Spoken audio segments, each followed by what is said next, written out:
আসসালামু আলাইকুম। আমরা গতকালকে এবং পরশু সোশ্যাল মিডিয়া এবং আমাদের মেইন স্ট্রিম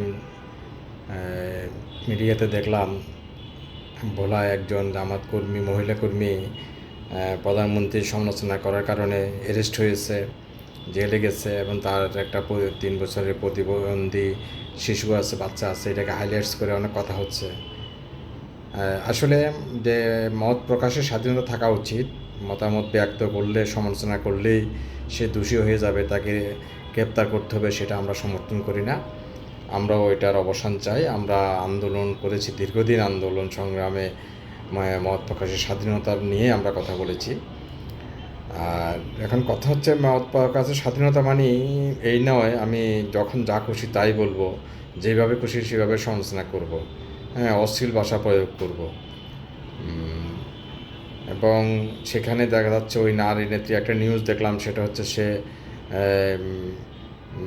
মহিলাদেরকে নিয়েও সে অশ্লীল কথা বলেছেন সমালোচনা করতে গিয়ে, হ্যাঁ। এবং সে পররাষ্ট্র মন্ত্রী শামা ওবায়দকে নর্তকী হিসেবে তুলনা করে বলেছেন।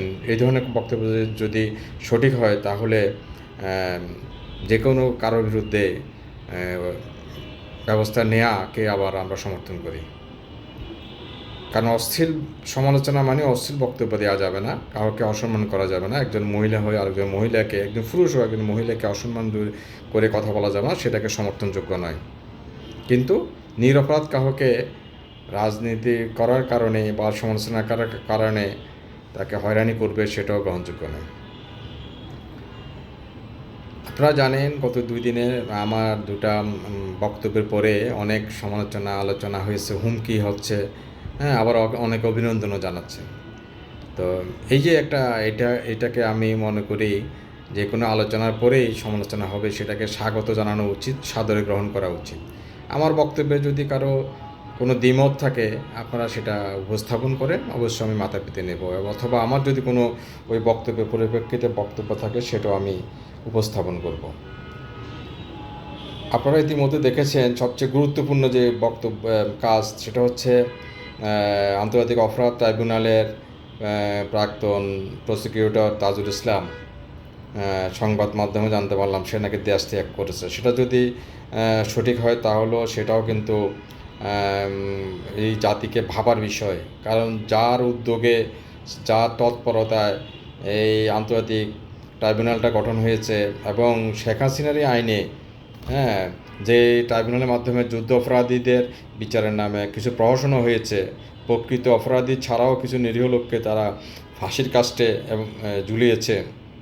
ঠিক একই আইনে, একই ধারায় বর্তমান সেই আন্তর্জাতিক অপরাধ ট্রাইব্যুনালে শেখ হাসিনা সহ যারা মানবতা বিরোধী অপরাধ এবং গণতন্ত্র বিরোধী অপরাধ করেছে, গণহত্যা চালিয়েছে তাদের বিরুদ্ধে, এবং খুনের সাথে জড়িত তাদের বিরুদ্ধে এক ধরনের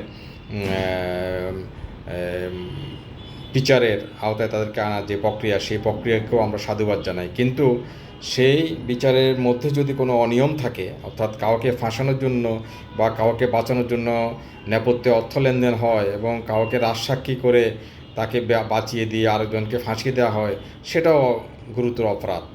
সেই অপরাধে অভিযুক্ত তাজুল ইসলাম, জামাতের প্রাক্তন নেতা, সে ইতিমধ্যে নাকি দেশ থেকে পালিয়েছে। সেটা যদি হয়, তাকে দেশে এনে তার বিচার করা উচিত, সঠিক চিত্র দেশবাসীর কাছে উপস্থাপন করা উচিত। আমি মনে করি বিচার বিভাগে যেই ধরনের যদি অনিয়ম থাকে, বিচারের যারা বিচারের হর্তাকর্তা তারা যদি অনিয়ম করে, তাহলে সুবিচার পাবে না এবং আমাদের 5ই অগাস্টের যে আন্দোলন, সেই আন্দোলনও ব্যর্থ হবে।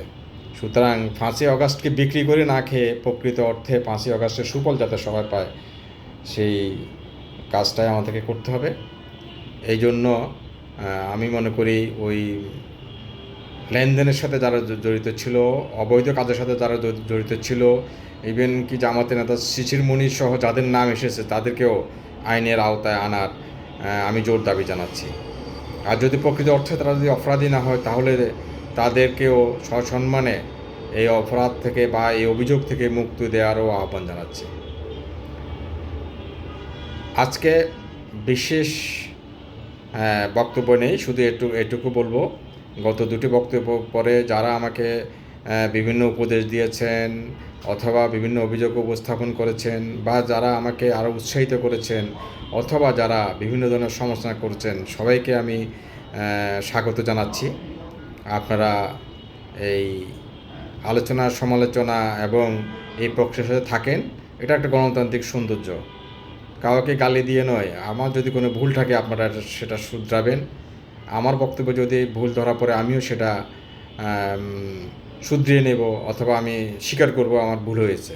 কিন্তু আমার জ্ঞানত আমি যে কথাগুলো ইতিমধ্যে বলেছি, আমি স্বেচ্ছায় কারোর বিরুদ্ধে কোনো বক্তব্য দিই নাই। আমি সব তথ্য যেটা প্রচারিত হয়েছে সেই তথ্যের আলোকেই আমি আমার বক্তব্য রেখেছি। আগামীতেও বক্তব্য থাকবে, সেটা যেই হোক, সত্যের পথে আমরা বলবো। আমরা দলমত নির্বিশেষে আমরা আমাদের মতামত দেওয়ার চেষ্টা করব, এবং একটি গণতান্ত্রিক ধারাকে বজায় রাখার জন্য, বাংলাদেশের সংস্কৃতিকে ধারণ এবং লালন করার জন্য, এবং স্বৈরাচারী এবং স্বৈরাচারী মনোভাবকে পরিহার করার জন্য, এবং এদেশে সন্ত্রাস এবং মৌলবাদীদের উত্থানের বিরুদ্ধে আমাদের সংগ্রাম চলবে। সবাইকে ধন্যবাদ। আল্লাহ হাফেজ।